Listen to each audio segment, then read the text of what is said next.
Great. Good evening. Call this question and answer session of the Planning and Zoning Commission to order.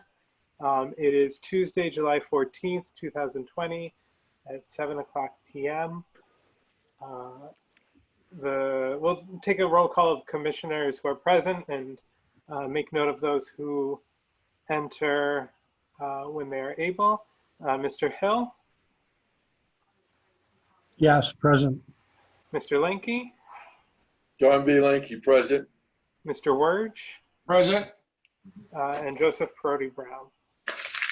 And so we'll move to item 2 of the agenda, which is the question and answer period on the draft of proposed zoning regulations. And so Tira, would you like them to use the chat function as we've done in the past, or? I think so. Everybody who's here appears to be on either a computer or a phone that has a keyboard, based on what I see in the participants window. So just to keep it orderly and keep a minimum of background noise. So not so much for the formality. If you have a question for the commission, just type your name and address into the chat window and either unmute yourself or I can unmute you if you need me to. And I do see at least 3 members of the public here, so I hope you guys came with questions. This evening is for you. Great. Thank you, Tira. So certainly if anyone does have any questions, let us know by indicating your name and address in the chat box.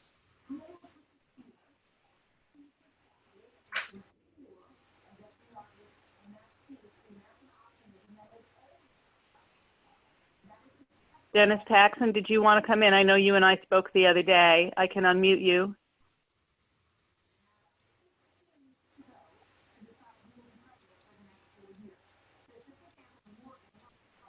I am expecting as well, guys, the folks, at least one of the folks who is looking to, I think they just bought 1405 Riverside. I don't know what point she'll come in, but she had some questions for sure. I'm just going to take a chance and unmute Dennis Taxon.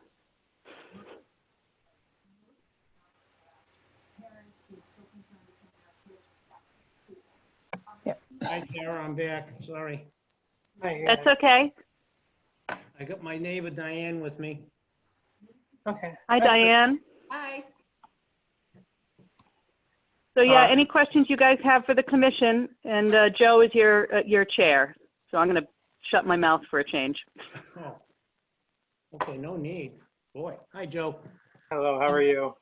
We noticed that, well, from the original proposal that you had posted on, what was it, page 50, Article 5A. I mean, everything seems changed from the original post that you had, that I had read to you, Tyra, I mean, back the other day. I had questioned. Mm-hmm. It seems like everything is different in there. Dennis, you mean the draft that was the version 2 draft versus the one that was originally published? Is that what you mean? Exactly, yes. I'm sorry, which section again were you referring to? I'm sorry. Article 5A, Section 1, Joe? Okay, great, thank you. That's 54 on the amended article. Okay, perfect, thank you very much.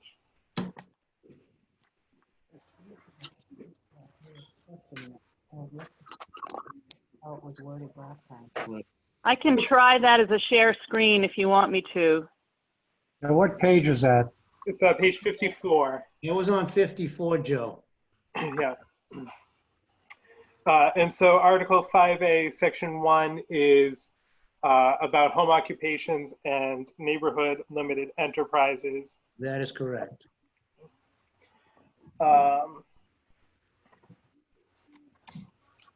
And so looking at 5A, Section 1A, which is what Tira's got in front of us. Yeah, so these, I know and I see something here for the editor too. But so these items highlighted here, as currently labeled E, F, and G, are some changes that were made from the first draft that we posted a couple of months ago to today. This was the commission entertained some responses from people who had commented, citizens and staff, and there was some concern that that the original draft that we had put out was overly permissive, and there was a feeling that the commission then accepted the reasoning that the home occupation, the structure should be primarily a residence. And we acknowledged the concerns that people had raised. And so then what this draft does is changes, oh gosh, and then again, Cindy, help me, or Alvin, in the current regulations, the home occupation can, what's the percentage? Sorry, Joe. What's the question? In the current regulations, what the percentage of the 33%. 33? Thank you, Cindy. 33%. Yeah, and so we've expanded that the 65. home occupation can take up to 65% of the floor space. If it takes place in an accessory building, then that entire accessory building can be used. So those were some of the changes we made between the two drafts, and the reasons why. Right, but the other, it seems like one of the paragraphs that were in there, I had discussed with Tara the other day on the phone when I called her office, had been involving something like to accompany various businesses, make a compromise. It's like a paintball business or something like that, to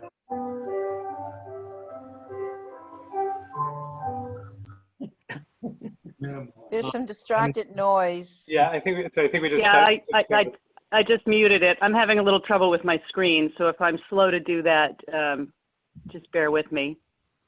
You guys can still see that screen share though, right? On the, Yes, on the, we have it. Yeah, Well, I'm sorry. that's been totally eliminated then, isn't it, Joe? So I'm sorry. Because of that cross noise, I missed the paragraph you were referring to. The original That was paragraph on the old. on the original, I think this might have been dated back originally in April. Page 50, Article 5A, Section 1. It was Cindy. C. Well, no, that's Cindy Dunn. Okay. Cindy had suggested the following additional requirements for businesses. And they, prevent likelihood of a paintball business that has come to enclosed. Maybe we can come up with some sort of a compromise. That seems to be totally eliminated from this article entirely. So, okay, thank you. Yeah. So, so something like the paintball business would then fall under Section B, the neighborhood limited enterprises. Okay. Yeah. So, which is down on page 55. Okay, I do have that. And the commission recognizes that there are businesses which cannot, by their nature, fit completely in the home, in the primary residence. So they aren't what we envision home occupations to be. Okay. But they don't, the intensity of use isn't so great, isn't that much greater necessarily than what a home occupation might be as well. And so the neighborhood limited enterprises recognize that the business may not be entirely within the home, but we do want to offer some flexibility for these types of businesses that are not, they don't have an intense use in terms of noise created or traffic created or any of the things that are likely going to disturb other properties in the area. So that's where that would fall under. All right. Yeah, but see, we're rated R80. It's agricultural, so paintball shouldn't be able to come into this area, no matter what. That's our concern. Understood. So We don't like the idea of some sort of compromise. gotcha. Plus, the lady that owns that property isn't even a resident here. She lives in Northborough. Mhm. So I think I can jump in here on this one because I did talk to Dennis a little bit, actually at some length yesterday. So it is a mistake in some senses to think of this in terms of a single person's business, whether it's a good business, a bad business. The folks that you guys are talking about in general, we turned them down for a home occupation based on the fact that it did not fit those criteria. We did suggest at that time to them that it might be possible for them to come back once we revise these regulations to see if the use would fit. What has happened is that or what appears to have happened, I shouldn't say what has happened because I haven't been out there. From what I understand, what has happened is that they've just gone on and done it despite having been told no. Right. So the principle of whether a business should be allowed in a residential zone for somebody who is observing the standards by which it is allowed is different than the questions of when somebody does something despite having been told no and also in violation of those standards, which is why I say to think about one business in terms of the whole new draft is not necessarily the best way to approach it. If there's people out there who are doing something improperly, that's where the enforcement piece comes in.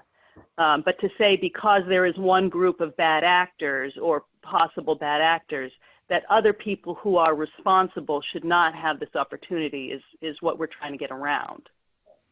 Does that make sense? Well, I understand that, but I mean, it's not just paintball. It's any other business that would come in this area because it's rated R80, which isn't. It's more agricultural and like for farms and stuff. I can see like a farm stand coming in or something like that, something to do with the environment, but that has nothing to do with the environment. And that's where I was wondering if you guys would step in to stop them because it's R80. That's all I can say. Yeah. So I thank you. I recognize your point. Yeah. The way that we envision the neighborhood limited enterprise is specifically centered in the neighborhood, right? That's why we use that term intentionally. I think that as you can see, so are there small businesses which may reasonably be pursued in the district where they are applying for, right? Without causing intensification of use as to make them unreasonable. And we list some intensifications that may prevent us or that may encourage us not to accept such an application. The increased need for parking, increased outdoor activity associated with the business, or increased vehicle traffic. The idea for these is that they should be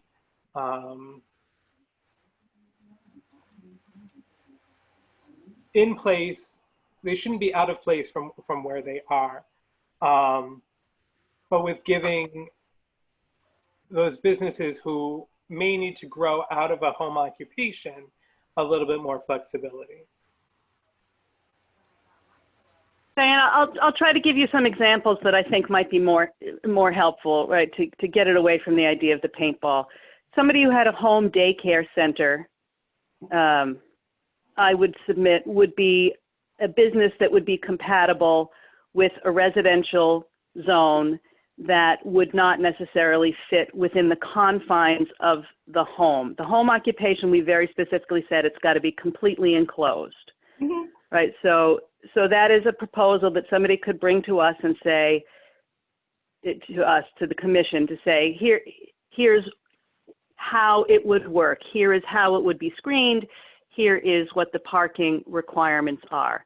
And then the commission would approve or disapprove based on how cohesive their plan was. And there are probably dozens of businesses like that, which is why we don't identify them specifically, right? There are many things that we can't anticipate, that nobody can anticipate as needs change. The important thing is that upon review of that application and site plan, the commission agrees that it is compatible with the neighborhood and then votes to approve or disapprove, and those are the standards that we've set. So again, going back to the example of the bad actors, if they're bad actors, they're bad actors, and the enforcement then kicks in. But as I explained to Dennis the other day, what people think of as enforcement is not necessarily what it ends up being, right? It's not that the CEO can go over there with a couple of cops and shut somebody down. It's letters, it's cease and desist. What it's really doing is creating a paper trail so that if there is a civil action, that record exists. If it is serious enough and the town were to take somebody to court, the record exists. So enforcement is really an escalating series of communications more than somebody going in and forcibly shutting it down, which is not super satisfying when you're the aggrieved neighbor, but is the most protective of the most people's rights. Right? You wouldn't want your own neighbor to be able to call and say, I don't like what these people are doing, go shut them down, and then have somebody walk in and shut you down for something you thought was a fair use. So basically, like the way it was originally was written was, as long as the facility is totally enclosed and all business was conducted behind closed doors within a dwelling, they can occupy 100%, as long as it's the sole purpose for that business. Is that correct? No. If they built a barn, say if they built a huge barn or some sort of a dome or something, everything was inside. And it was inside a building, and they conducted their business inside of that building. That would be something that would conform to what the zoning regulations would be.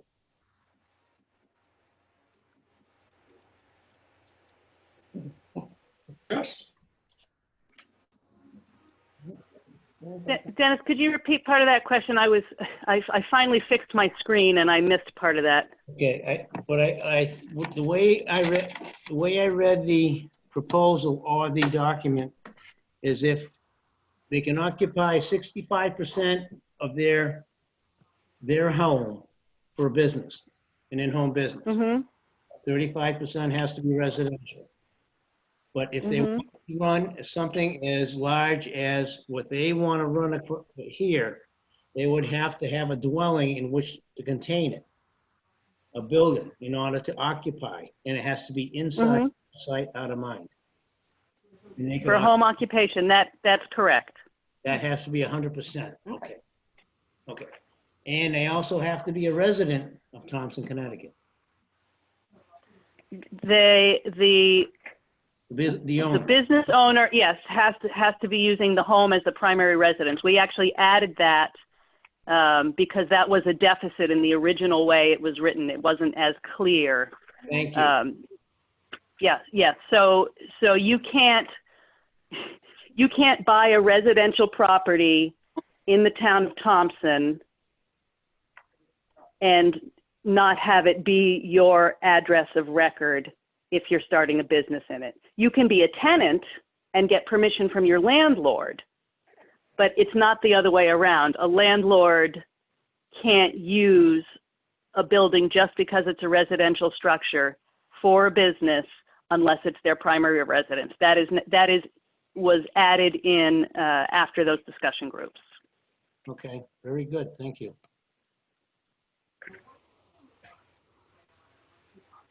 And I see that Charlene Langlois has joined as well. Good evening, Charlene.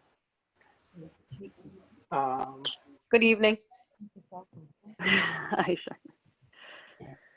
there are some other people here. If anybody else has questions, although we're trying to keep it orderly and keep crosstalk down, by all means, always enter into the chat window your name and address so we can call on you. And Dennis, you don't have to go anywhere. I just want everybody to know that this is a more informal setting.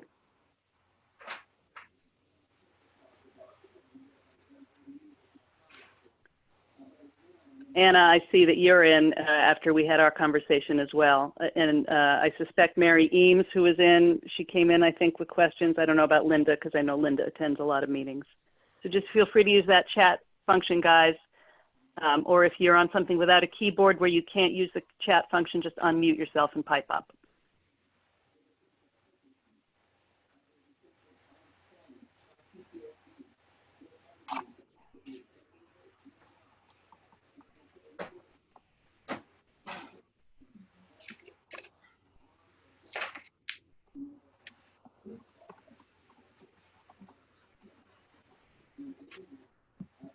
Well, Dennis, since nobody's rushing into the void, if you have any more,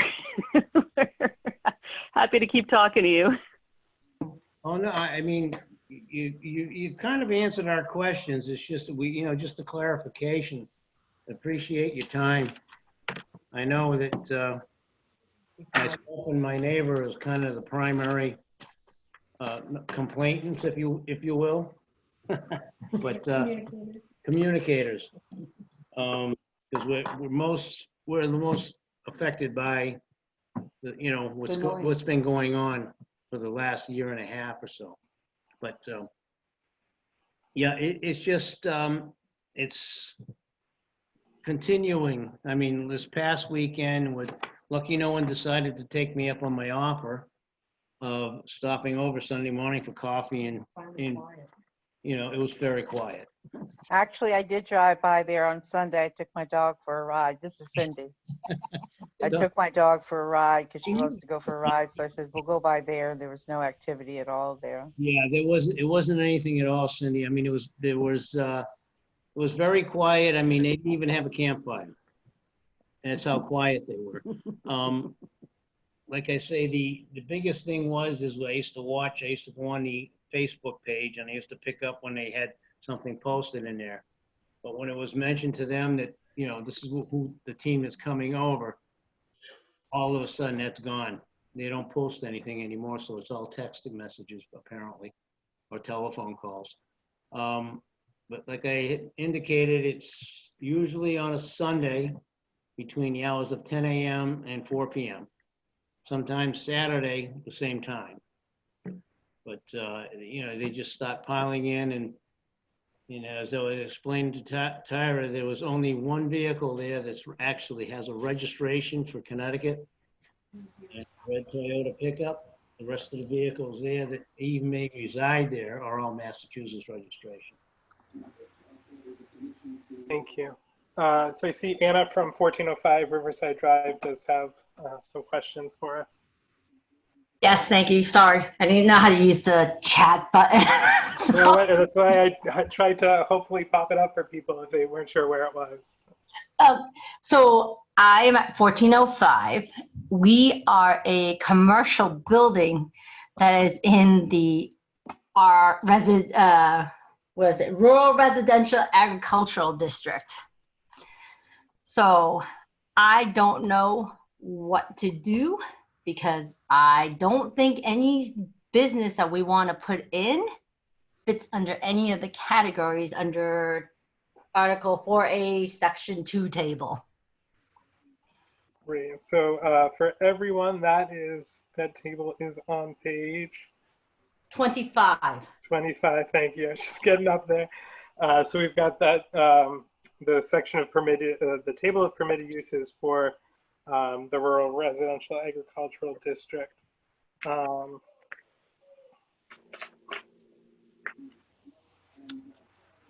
Terry, you have some thoughts on that, right?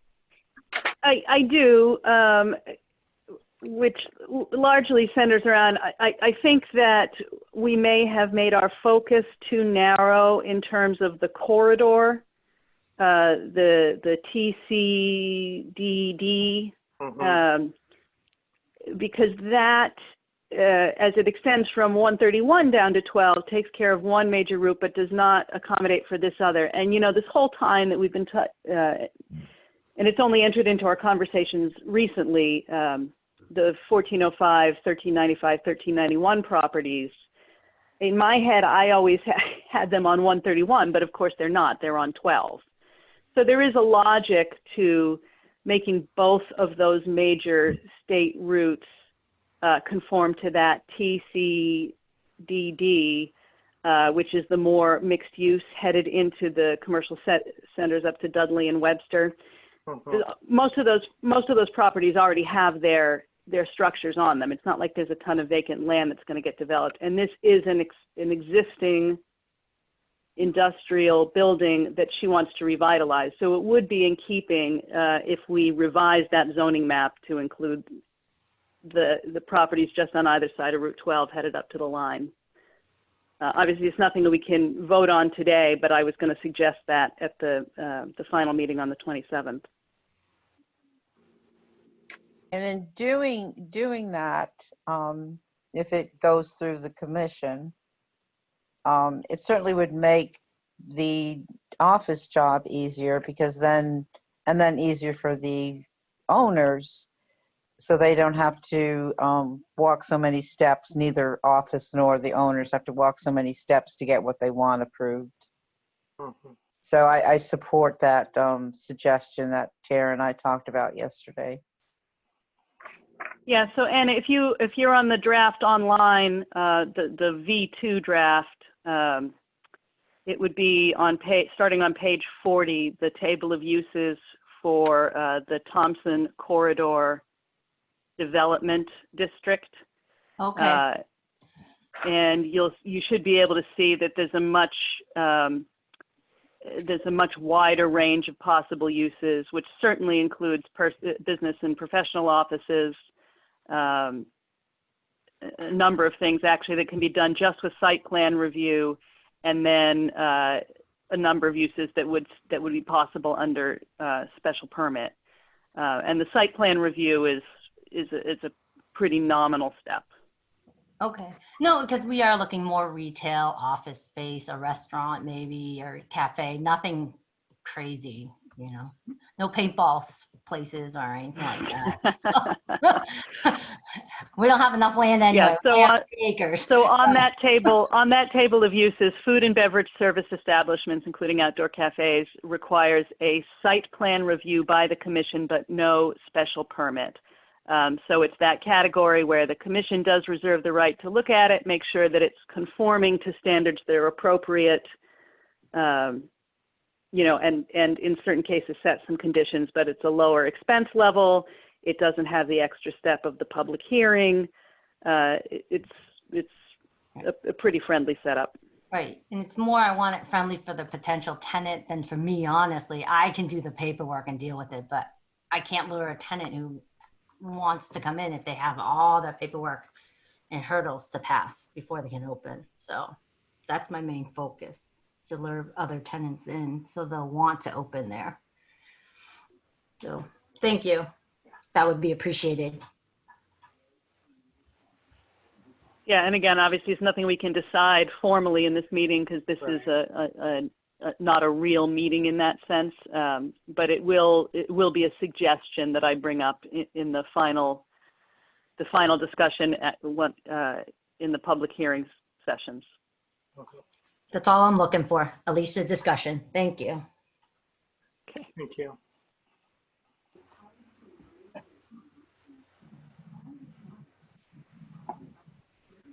I'm gonna unmute Mary Eames and Linda in case they had something.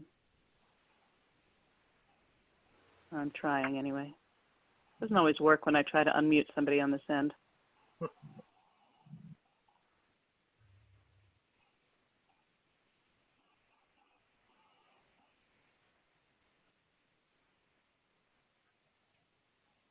Mary Eames, did you have a question for the commission? Not at this time, thank you. Okay. What about you, Linda? Nope, I do not have anything. Okay.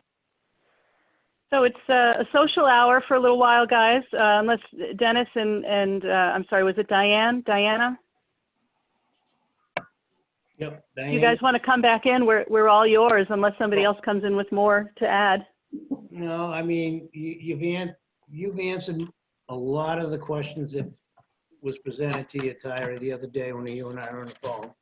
And between you and Joe and everyone tonight, you've kind of clarified, because up until you sent me that email, I was unaware of some of the items that were eliminated from the documentation. And, you know, it's good to see. And we appreciate it. Thank you. Thank Yeah, I you mean, I think it's important to know that, I'm sorry, Joe, I cannot keep my mouth shut. You go ahead. You're the chair here. No, I mean, that's literally, I wanted to say thank you for being here and sharing your question. I really think it helps us, make sure that we've thought through everything and that these are the best regulations we come up with. So that's all I wanted to say was thank you for being here tonight. It's all yours, Tira. Well, I was just trying to say, I think one of the reasons we did this is that it's important that people know that they can ask us questions about how these things get thought through and put together. There's a certain amount of anxiety that's been out in the community, partly because there has been some misinformation shared, whether that was intentional or not. And we just want people to know that we are actually going through these things thoughtfully and trying to make changes that are revitalizing and enabling, greater sustainability for the community into the future. And just to go back to the idea of the home occupations and the neighborhood limited enterprise, and Dennis, you and I had a little bit of this conversation the other day. When you look at something like what happened with COVID-19 and a lot of people getting thrown out of work, or prior economic downturns when people lose jobs in mass numbers, many of those people may want to try to find an alternate that they can manage on their own without being subject to those things. So that's very much looking towards people being able to monetize their personal space. And then hopefully, of course, we want people to grow out of their personal space and be able to move into a downtown district if it's the right kind of business to do that.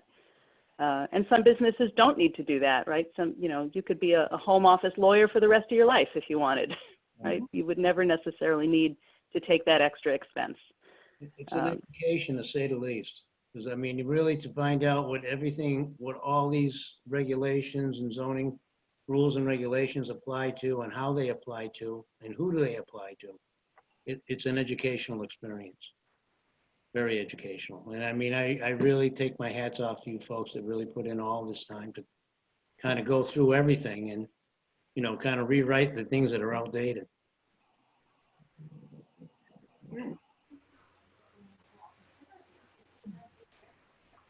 Really. Kudos, really. Thank you. Yeah. Well, we are definitely in social hour now, guys. We have a commitment to be here online till 8:30, I think is what I posted. Is that right, Gloria? Do you have the agenda in front of you? 8:30 is right. 8:30. Yeah. Certainly we can discuss any more items. Obviously, we can't take any action. Cindy did bring some other stuff to my attention in the tables of uses. I mean, it's good that we're getting a chance to find out where some of this stuff is coming up with issues that we hadn't necessarily anticipated. In the downtown Mill District, which is most of the Main Street Loop, and, well, you guys know where it is. She had brought to my attention that throughout all of the uses the level of review is consistent for use, whether it's existing or new, which defeated some of the purpose of separating those two uses out. She brought me a specific case of somebody who is buying a business that has retail space and apartment space that would like to be converted. As of right now, if it's a 3-unit or more building, it's a special permit, whether it's an existing building or not in that district. And I think that for an existing building, we would probably want to make that site plan review only. There were a couple others like that.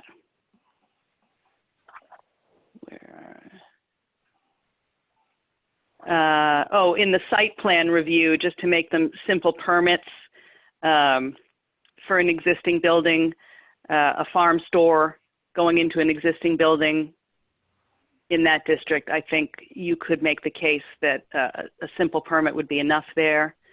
Obviously, these things are all up to you. Professional business offices, I don't think we need a site plan review for that. I think that can be a simple permit if it's going into an existing building. Maybe retail stores as well. I mean, those are pretty simple uses. But something probably worth discussing, in the official meeting that comes up for it. Artist spaces, I think if it's going into an existing building, I don't really see the purpose.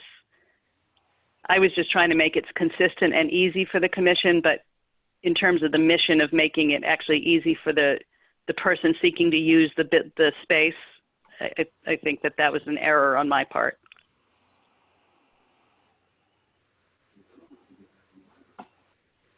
Yeah, that's a good point to discuss. Thank you. And thank you, Cindy, for highlighting it. You're What welcome. about the rest of you guys? Since we're all here together, anybody else have anything that they have noticed that they want to add that didn't come up in any of the discussion groups?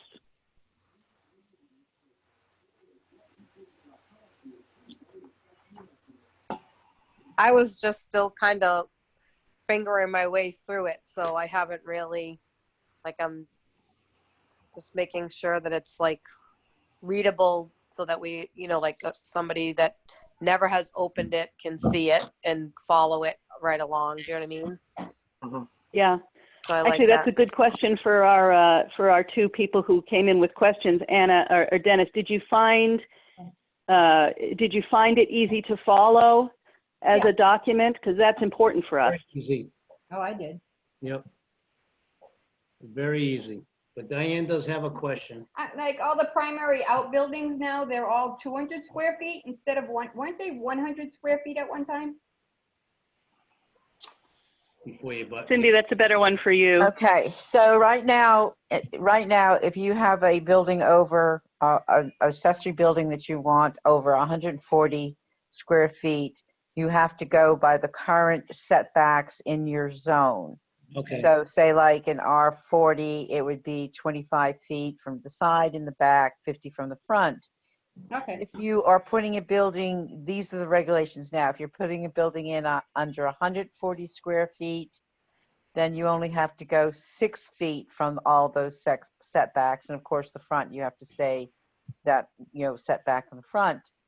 What we changed it to be consistent with the building office, because if you go up to 200 square feet up for a building, you don't have to get a building permit. You still will have to get a zoning permit, but we extended that to 200 square feet. And then now it's 5 feet from the side and back setbacks. Okay. Did that answer your question, Diane? Oh, yeah, it does. I was just curious. Okay. Thank you. Just trying to think of questions. What? I was just trying to think of something to ask. Well, we didn't know what to expect. We didn't know if we were going to have 20 people or 2 people or no people. I mean, it's a very non-standard thing that we've done, but given that, we haven't been able to meet in person, that people haven't been able to walk into the office in town hall and ask questions directly, essentially we thought it was polite. And a nice step. I expected more people on the little plan stuff that you were discussing all last week. Yeah, there was a lot of changes you were kind of throwing in there for that. So I expected more people to be talking about that. This is the part that Carolyn, makes me this is the part that makes me nervous, because no one will say anything, and then when it happens, they're gonna feel like we just did what we wanted to do. We didn't take into consideration nobody, and I'll be the first to say, well, nobody was there, so I'm not quite sure what you wanted, but I feel like they certainly had ample opportunity. They could have joined our meetings, Zoomed with us, sat up with us till 10 o'clock every other week. I mean, everybody was welcome. So if I hear that, I think I'm going to lose it.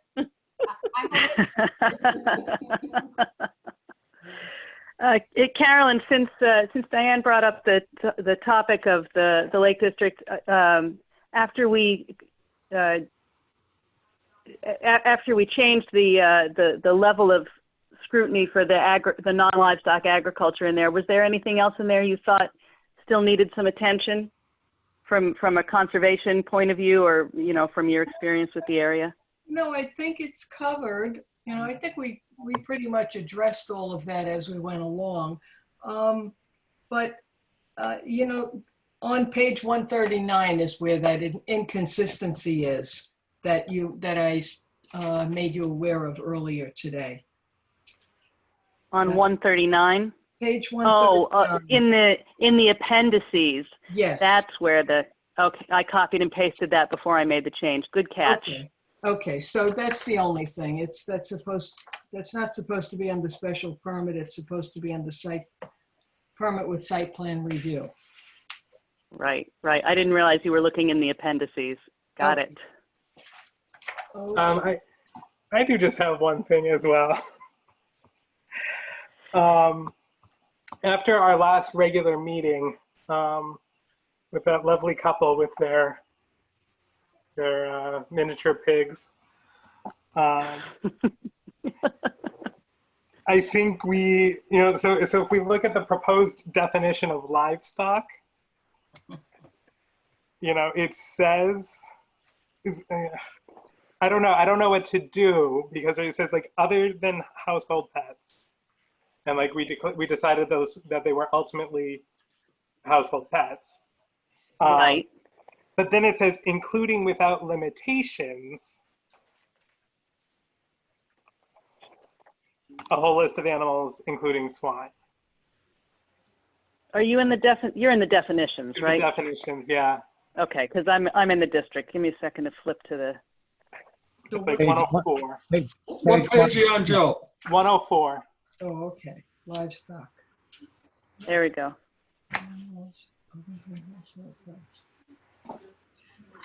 So first of all, we should probably strike without limitations, because we set our own limitations on swine just recently. Right.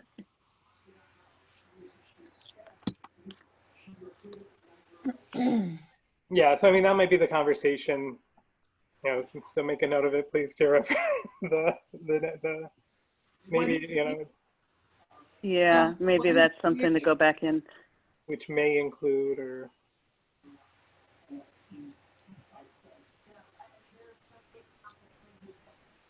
I'm pretty sure I typed that directly from one of the Connecticut Farm Bureau documents, but I will go back and take a look at that.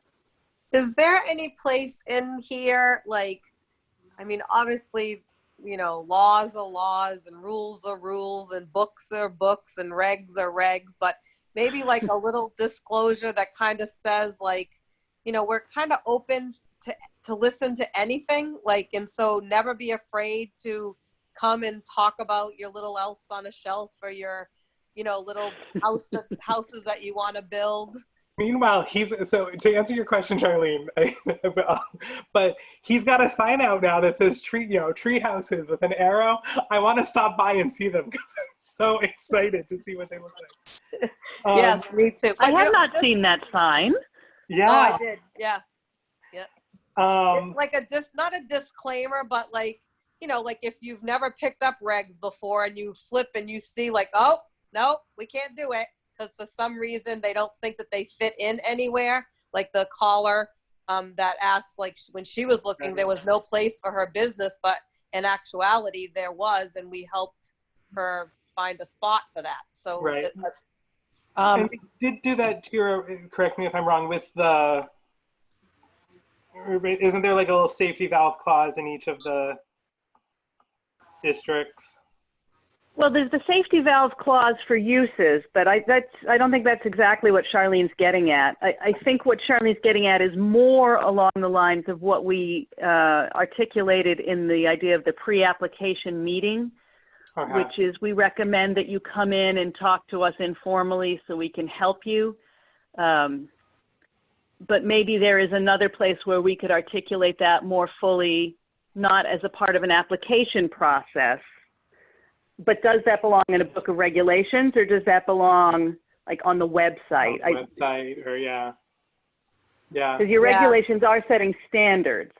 Yeah. And maybe on the website, like a little, like a quote or something that, you know, says no idea is a bad idea, or, you know, we want definitely trying to make Thompson more friendlier to people coming into the town, people that have been here and are afraid to even come in and ask because it's always been a no. Like, I feel like if we open ourselves up to be more caring and like we're actually thinking about everybody, then, and they know it, they won't be so like, oh yeah, I ain't even gonna go, I'll just do it because they're gonna say no anyway. But we could have they could come in and we could be like, wow, we never thought of that. That might work, or let's see what we can do. Yeah, because I can tell you right now what it says when you go to the planning and zoning page, because I'm looking at it. What we do, the objectives and purposes of the Planning and Zoning Commission of Thompson are those set forth in chapters 124. I mean, to your point, Charlene, not exactly the most transparent and friendly sets of language, and all of that stuff is reiterated in the regulations, maybe in that public space, which is not an official document.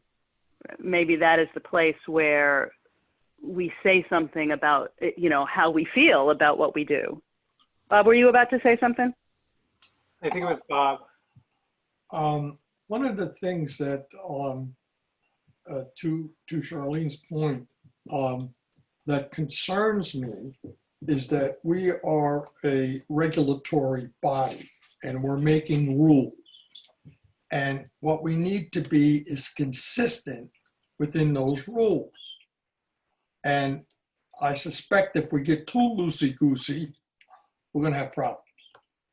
I'm not saying loosey-goosey. I'm saying kind and caring. There's a difference. When you come in, nope, you can't do that. It's in the book. That's so harsh that I'd pack my bags and get out of Dodge. Well, what do the regulations say, Charlene? Does it say you can do it? Then you can do it. If it doesn't, then you can't do it. I know, but just like Dennis at the top, like when he said, and he even said it himself, well, so if they have a building and they're encapsulated in a dome, well, my mind just went off thinking like, okay, if it's soundproof, if it's on their property, if it's like, that's a whole nother thing. I never thought of a dome, enclosed capsule, nobody hears anything, like, but then we could say, well, unfortunately, no, but that was a great idea. Or, I mean, it's not in the regs, but certainly in 5 or 6 years, something else might be out there that I don't want people to feel like they can't come forward and say something. These regs are just made for today and possibly tomorrow, because the way things change, I'm sure by Friday, something else is going to happen. Yes, I understand that, and I appreciate what you're saying. But my point is that yeses and nos to any whatever. We have to be consistent. If we say yes to him, can we say no to him, or vice versa, or vice versa? I That's think what with, we or- have to, with we have to Can I be interrupt? careful of, because we'll get wrapped up in lawsuits up to our nose. Can I Go ahead, interrupt Cindy. both Charlene and so my philosophy is when somebody walks into the office and tells me it tells me what they have, I look at them and I say, well, what is it that you need? We look at the regulations. Right. If the regulations sort of don't allow them to do it, but there are other areas that we can pursue to see how you can get it done. Mhm. My first word is not always no. My statement is to them, let's see how this can work, but it just might not work out for you because of the regulations. Sure. So Right. they already have a friendly voice that listens to them. Mhm. And that's what I feel that my job, that's the first part of my job, is Mhm. say, what is it that you need? And let's see how we can get what you need. But in the end, you might not Yes. because of the regulations. You want to be So- helpful. You want to be helpful to entertain their quest. Mhm, But, exactly. well, so we that, need so, to we need to be consistent. That's what I'm trying to say. right, so maybe something on the website that encourages them to come in too, because to the person who would look at these regs and not even take a step in to meet Miss Cindy Dunn, where she can make them feel like anything is possible as long as it's in the regs. I want the person that looks at that and says, oh, well, it says right here that like, we can go down there and talk about it. And then they could meet Cindy because they felt like it was communicating that the office was, or the planning and zoning, or the ZEO is ready to listen to whatever. Sure. Sure. And I do. Yeah, I certainly think it's worth exploring, again, on the website, which is not a formal or regulatory document, right? That's just a statement of, hi, here we are, this is what we do. I think that would certainly be appropriate. I mean, because right now it just refers to your statutory authority. This is why you exist, not we want to be able to do this. You know, if you want a statement of purpose, that's not a bad place to put it. It said that, You know, and maybe something to talk about at the next full meeting too, what you want that statement of purpose really to be. Yeah. yeah, that Okay. certainly, Tira, that certainly sounds like the appropriate place to be welcoming and friendly. Yeah, I agree. I also think that, you know, part of this exercise has been to make the language friendlier, easier to read, flow more logically, more internally consistent. And I think those things will help. We've discovered totally accidentally inconsistencies in the way previous iterations of these regulations were written. The thing with the country inns. Mm-hmm. None of us looked at the definition of country inn. We just looked at how it was described in the body of the regulations, and those two things were not consistent with one another. So all of them that were issued permits up until the point that this draft is adopted are probably slightly non-conforming to the iteration of the regulations under which their permits were granted. Right. Correct. So Bob's going to get some more consistency. I think so. That's the goal. Yeah, I think so. Okay. that was the goal. That'll make him a happy boy. I made him vote for it. We do want Bob to be happy. Just give me a gin martini before dinner. Oh, dear. Well, now we know how to get you to vote our way in meetings. Uh-oh. It's got to be the right gin though. I've got some excellent pink gin downstairs in my freezer. Ooh. I don't even know what it was, but it's fantastic. Mm. Oh, that's not in the regulations, sorry. That's true. That's true. Cindy will pour you a martini when you come in to apply. Well, I have to say, I can't believe we're nearing the end. I'm so excited. I can't even believe that 2.5 years later, meeting after meeting after meeting, you guys have been wonderful. Like, I love Mr. Wurge's input in the feel of trying to keep it older, and then the new people that have joined with trying to move Thompson forward and trying to help the people that live in our town, like ease up on taxes by letting, smaller businesses come in to help do that. I just hope it's a win-win situation that we can, get this going, work with the mill, work with the school, and just have a nice continuity throughout all the building, officials and people in the town hall. And I definitely see a big change in the groups, and I think it's going to spill out into the community. So thank you guys. In my opinion, the single biggest thing we're doing is developing that mill. Yep. Developing that mill is the biggest and will have the most impact on our town. You mean downtown? Yeah, we'll have a downtown. Yeah. Won't that be exciting? We can maybe get Christmas lights. I can play music. See in the streets. You can carol. Hey, they might even make a Hallmark movie in Thompson one day. I don't know if I can get behind making any more Hallmark movies, though. I mean, just as a philosophical. You need one for every day of December. Hallmark. Where's the Gothic channel? That's what where's the Gothic movie channel? Hey, guys, I have something to tell you since there's a social hour. I belong to this Facebook feed because I got bored with the politics stuff, so I joined some groups, and it's ghost towns and creepy abandoned places. And so the other day, they had the mill on there. It had a picture of it showing that, it's abandoned. And so I wrote in, I said, nah, you guys got this wrong. This is under development.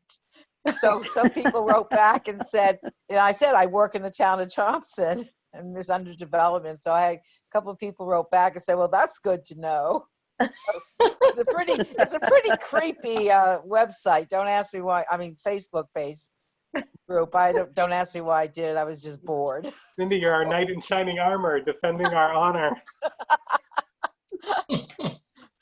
And I do want to sort of tack on to what Charlene was saying. First of all, obviously, I came in first as an alternate on the commission, and then inexplicably was hired. It has been my absolute pleasure to work with you guys as a commission. And I will say this as an observation, having seen it both from the staff side and the political side, and I mentioned this to Joe and John and Brian when they were running last November, that I am extremely pleased to see that even though there is a wide diversity of political views and ideologies, that stuff does not come into this, that you guys just come in, you do the work, you are not just collegial with one another, you are friendly and happy to spend the time talking about these issues. And I think that is definitely a part of why this document is going to come out in the end as thoughtfully as it did. So I think you guys really deserve a hand for that. I think you are probably the least partisan elected board or commission in the entire municipality. I agree. We're a bunch of great group to be around, I have to say. You want to get things done? Do it. Right, Mr. So we've got Wurge? about a half an hour. We've got about a half an hour left that we are obliged to be here. I wanted to raise as well the next. That was really just me buttering up you guys to prepare for the POCD. Anybody who wants to be a part of that is absolutely welcome. Now, technically, it is your obligation. The statutes that create it give the responsibility to planning or combined planning and zoning commissions where they exist. I'm already soliciting a working group that is outside of this, but in the end, the approval is going to end up going to this commission when that document is done. It's going to be about a 6-month process, and it's going to be more stuff like this, at least monthly, if not more often, meetings either in full groups or in subcommittees to work on sections. Nobody has to answer that now. That'll be under a topic at the next regular meeting, because it's supposed to be on the agenda for everybody in July. But give it some thought. I've started drafting that document already. What I'm going to do is write as much of a first full draft as I can, and then sort of farm it out and say, okay, here's where I think we should be going. Now, take it, so that the folks who are working on the education section can take that and flesh it out. So what I'm doing is creating really just the most bare bones outline and one-page synopsis for each of the subsections. And it should all tie together. It should tie to these regulations. It should tie to the marketing plan that we're starting to work on. It should tie to, everything we're doing that is philosophically related to evolving the town in the way we want. And that'll make it a more meaningful document than I think it probably has been in the past. I mean, when was the last time anybody read it? Right. I read a couple pages. I did, I have to say, but is there a copy of that somewhere so we can get like the old draft that we can look at to see? If it's not online, which I think it is somewhere, I have it as a digital copy and can forward it.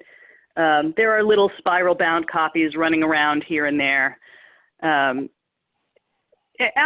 were you on the commission when that, or were you still CEO when that was? No, I was not.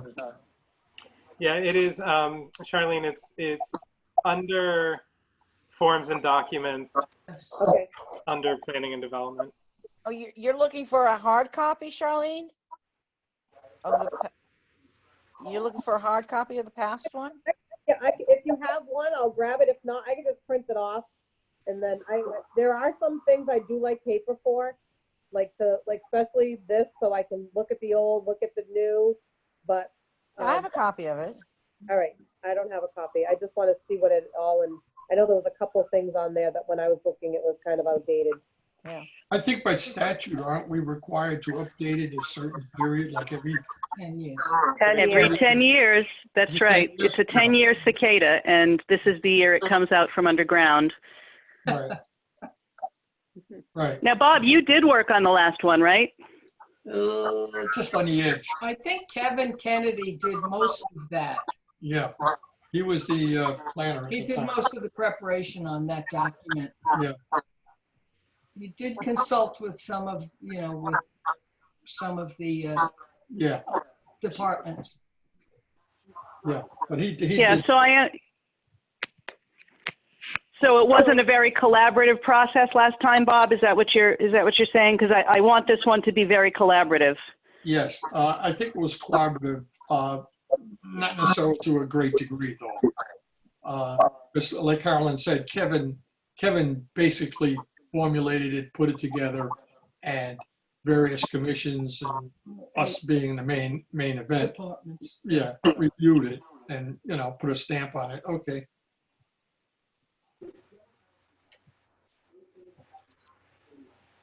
Okay, so since there's a pause, I went on to my Facebook page and I found it in the group is Ghost Towns and Creepy Abandoned Places.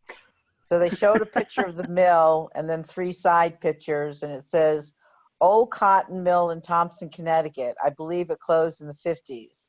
At the very end, a small portion is being used for a business, but most sits abandoned.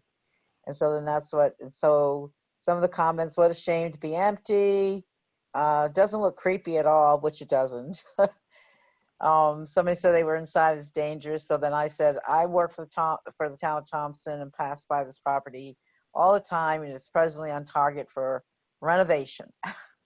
So I thought it was very interesting to have something, such a broad group, to have something so close to home. Wait till they see it Well, when it's done. It'll be off that page. Yes, and I'll off post a picture of that on Creepy and Abandoned group.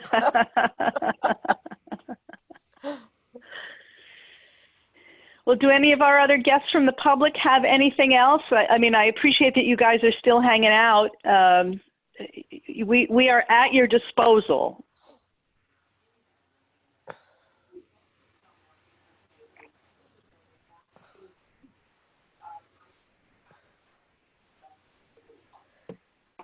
I have a quick question either for Cindy or for Tyra or any one of the board members. Quick question. Outbuildings. Porta potties of that nature. Do those have to be permitted? No, they don't, unfortunately. I'm sorry, what was that? No, they don't have to be permitted. They don't need a permit. Okay. But I do, somebody mentioned the tree house, and I did see that sign when I drove by there the other day.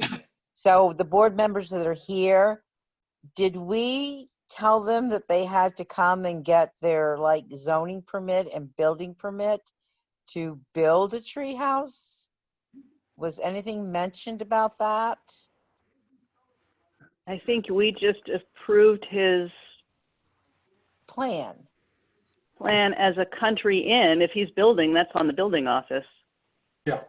Right? So that's Isn't went that where on we my left that? list. So, well, it also should be a zoning permit too, and I don't recall, but that's on my list to go and check. Because I did see, like I said, the sign is there, so. No, I think you guys approved him as a country inn. Or are you talking about a separate zoning permit other than the approval? Well, if he's building, he still needs a zoning permit to build. And he needs a building permit, right, Alvin? One of the things about tree houses, it's in the code, but it's you don't need a permit for a tree house. But if you're living in it, Well, that's different. if somebody's you- occupying it, They're not It's- occupying it. They're sleeping over in it. well, it's still being occupied, Charlene.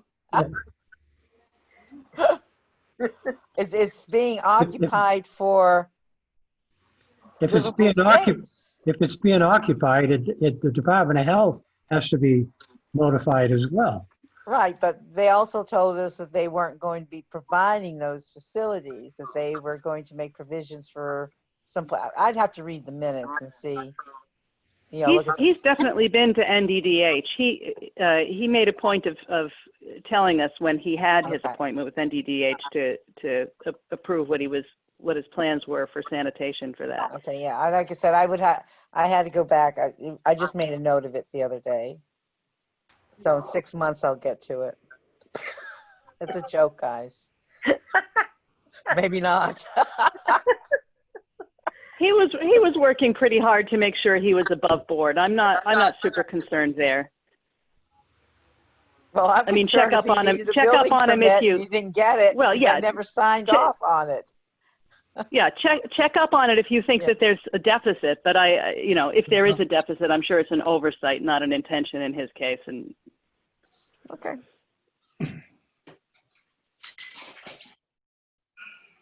Here we go again.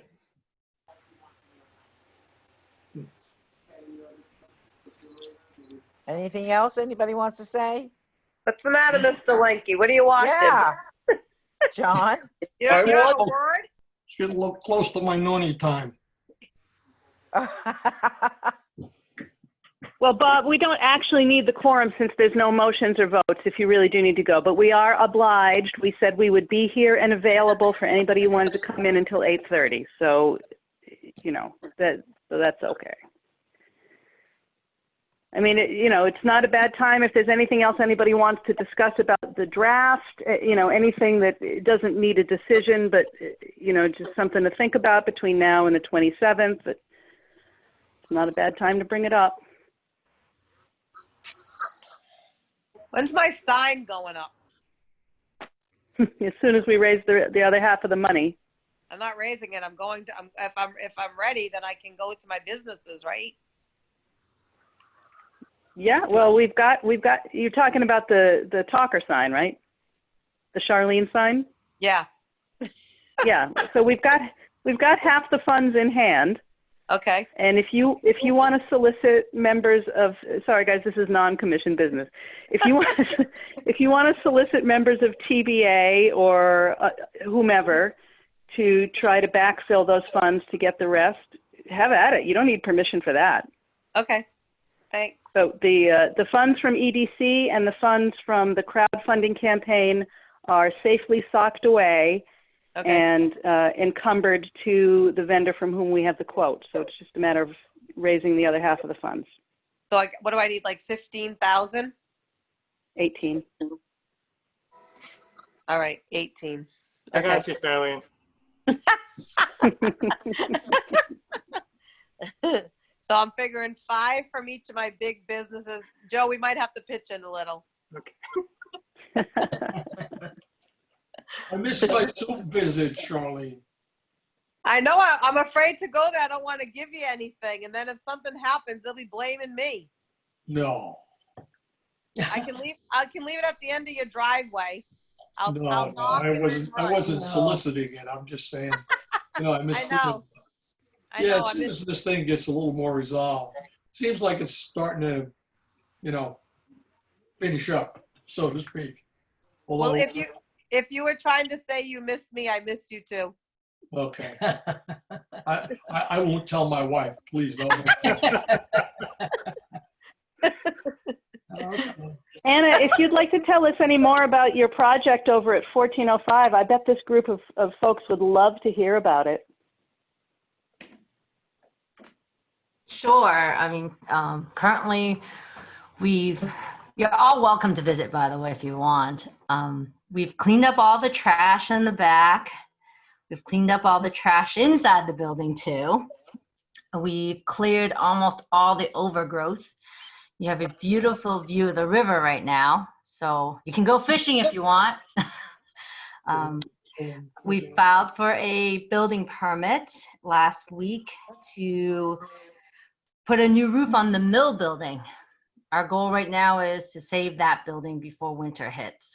So we want to demolish the current roof inside and put in a new roof and windows before winter hits. We want to keep it to the old look. So we have photographs from Joe Liamartino, I think that's what his last name is. And we saw the 12 by 12 windows, so we're going to probably try to put those windows back into the building. Thanks to Tyra, I've been able to find the person I need to talk to about maybe reopening the waterway that runs under the little spillway around the dam. Mm-hmm. Yeah. Did you get in touch with somebody at Connecticut Deep? Yes, I did. Excellent. So yes, Yvonne Hall, I believe is her name. So we don't want to do hydroelectric power, but we just want to have it run underneath because we think it would be aesthetically pleasing. And that's it. Our goal right now is to save that mill for the winter and work on cleaning up all the overgrowth and garbage on the outside. And then this winter, we'll start working on the inside. We have an architect on board. We have a structural engineer on board to tell us what we can do with the building. And we would like to do retail spaces with full glass fronts that overlook the water. And if we can save the mill building, maybe a restaurant or a cafe, or even, private parties, put in a catering kitchen and people can host weddings or private functions in the mill. Nice. I do have to say, I live on Lowell Davis Road, so I frequent Wilsonville Road on my way to work and on my way out from back home. And when I rode by there and I saw all that brush cleaned up, I took a breath and I was like, there we go. And so I love driving by it every day. It's something new. And that mill, we bought the old mill in town, and it is wonderful, like when something comes alive. So I'm excited to see it come to life again. Thank you. It's a labor of love. Well, that's much. It's a money pit. That's for sure. Anna, We have one too. Yeah. So Anna, no. this is Garbage Cindy. alone has been over 13,000, and that's just garbage removal. Yep. That's crazy. That's what we had in our mill. We went to the dump. We had to go right out to Uxbridge and dump trailer after dump trailer after dump trailer. I No, hear. I think we've Anna. done, yeah, 8 Anna, to 10 dump trailers. Yes. And is the transportation company still in there? Yeah, the Transmission. No, Transport. I was like thinking Oh. transportation company. yeah. Oh, yes, he is. Yes. yeah, they store kitchens and whatnot for Home Depot or Home Lowe's or somebody. Oh, yeah. They store it there. They got a huge area. He has around 6,000 square feet Yeah. where he stores cabinets. Yes. That are going on their way to Home Depot. Yes. The different companies give it to them and then they drive it around to wherever they need to go. Yes. Maggie's Trucking. Is that the only business in there? The other ones aren't really businesses, they're storage. So I have a landscaper who stores his stuff there for the winter. I have a couple of people who store vehicles because they have spent all this money. I don't know anybody who wants to spend 20,000 fixing up a Honda, but I have tenants who are willing to spend 20,000 to soup up a Honda, so they pay for storage so they can leave it there and race it not in our lot, but I don't know where they go racing, but that's what they do with them. So do you guys generally feel favorable about extending that corridor district up that side, the spur on Route 12 there, which would solve some problems for this particular property owner? Because she was suggesting that her alternative was, after we passed it, she was going to come and ask for a zone change. Personally, I don't want zone changes coming in the second we adopt our new book. Yeah, I think we should talk about it. Obviously, now that it's been brought to our attention, then, as a commission group, we can, put it in front of everybody. And obviously, if it needs to happen, it probably should happen. Yeah, I think we should make it as comfortable for the people that are. Is that person online here? Yeah, Anna. Anna? yes. I think we should make it like we did the Mason house. Go ahead. Could I just interject? In terms of process, what's out there right now for everybody to review and, that's prepared for the public hearing does not contain any of that. So I'm not sure how you go about altering that unless it's at the public hearing. Right. Yeah, so I think, that's exactly right, Carolyn. I would submit it, or Cindy and I would submit it as a joint memo of, additional recommendations. Okay, yeah. But I think aren't we, isn't the board having another meeting before you go to the public hearing? No. No, the public hearing is next Wednesday. It opens next Wednesday. Okay. It's probably best to do it, to have all those conversations at the public hearing so that, nothing is going on outside of the public knowing. Yep, I agree. Yeah, I think if that memo is suggested at the, as soon as the public hearing is opened. Yep. It's and this will also have a public record, Carolyn. I'm recording this. It will have minutes, even though this is informal. Yes. Again, no decisions, no motions, no votes can be made. This is just discussion. That's all it is.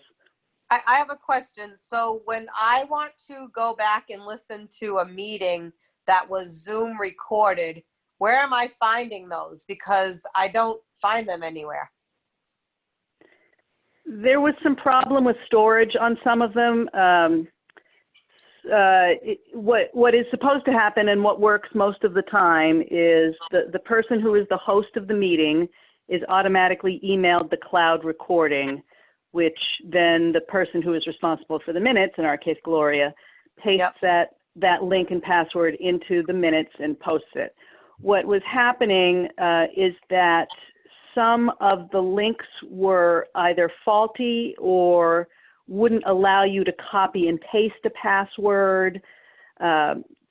So I am going forward, as of actually last week, meetings that I receive minutes for, that I was an attendee for, I can actually, because I'm an authorized user on the town's YouTube channel, I can download the video or upload the video to the town's YouTube channel. It takes like 20 minutes to do it. It's a nuisance.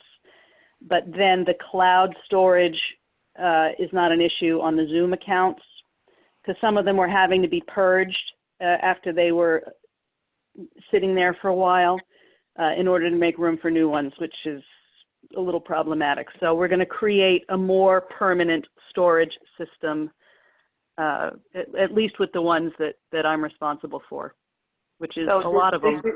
Did you tell me where I found it? Where did I find it? You didn't tell me that. Well, if you successfully found one up to this point, it would have been on meeting minutes. Going forward. Yeah, I couldn't. So find some of them are on the YouTube channels. Okay. But not very many of them yet. It'll take me a while to get them uploaded there, but okay, I'll be doing it. Thanks.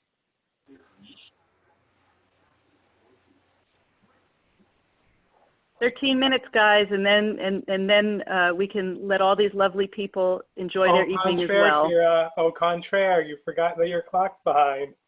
8:21. Oh, that's right. We got 9 minutes left. 9 minutes. 9 minutes. You guys are troopers. That includes the members of the public, by the way, because most especially. I can't imagine why they still want to hear us chit chat amongst ourselves. They don't want to leave us hanging. We're either a really fun group to spend time with, or they feel bad sneaking out.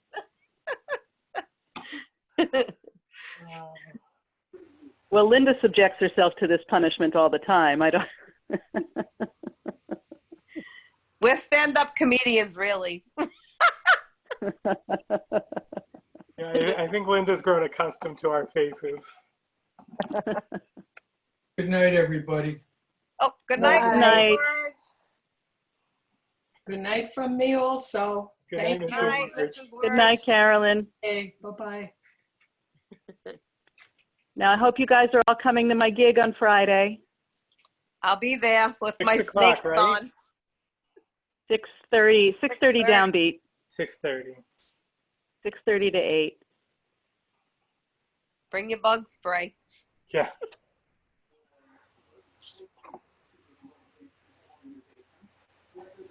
Almost certainly the only time Tira Penn and her army of snakes will ever be performing in the town of Thompson. Oh, don't say that, my friend. Where are you performing at, Tara? They're going to pull a couple of flatbeds out to the ball field in Riverside Park Oh, okay. so that people can space out more.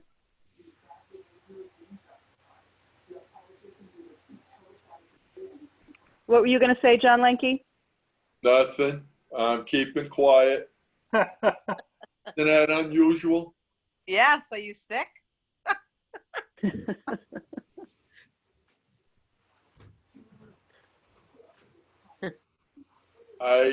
So we have to thank John for getting me in touch with Anna. By the way, he called me from with her on the line from that property the other day. He went over to look there, so I'm glad that we made that connection.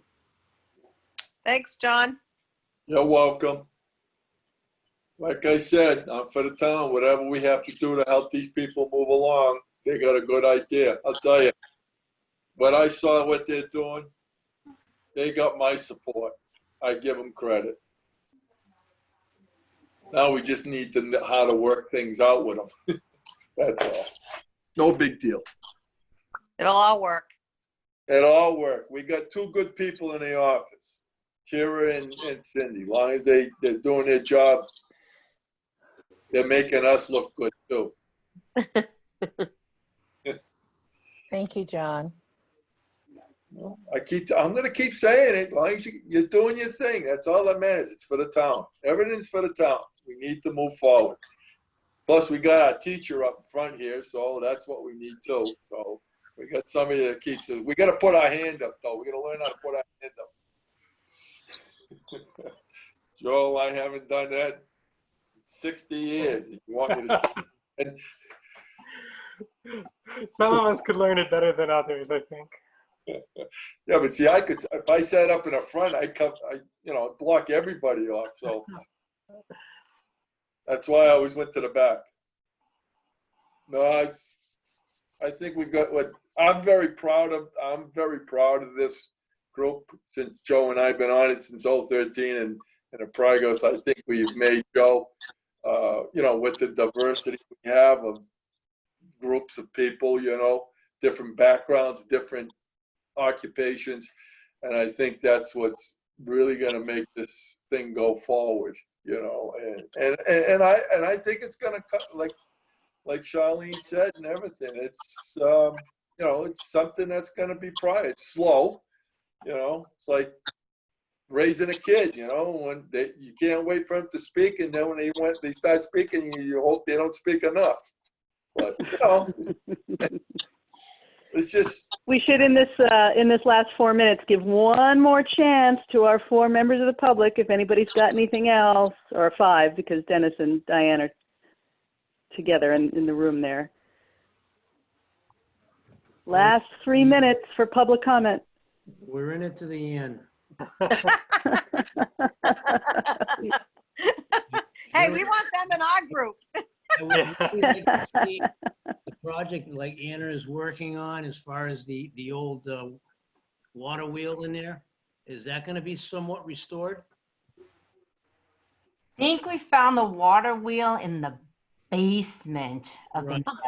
Yes. So if we're trying to save everything we can, but the floor is so rotted, you can't even walk in the building right now. Right. So I kayaked down there a year or so ago, and you could see where it was, but I mean, things weren't too well in there to go, even to walk in. But that's just fascinating. yes, we'd like to ideally, if we have enough money, we'd like to build maybe a patio with enclosed glass so people can sit over the waterfall a little bit.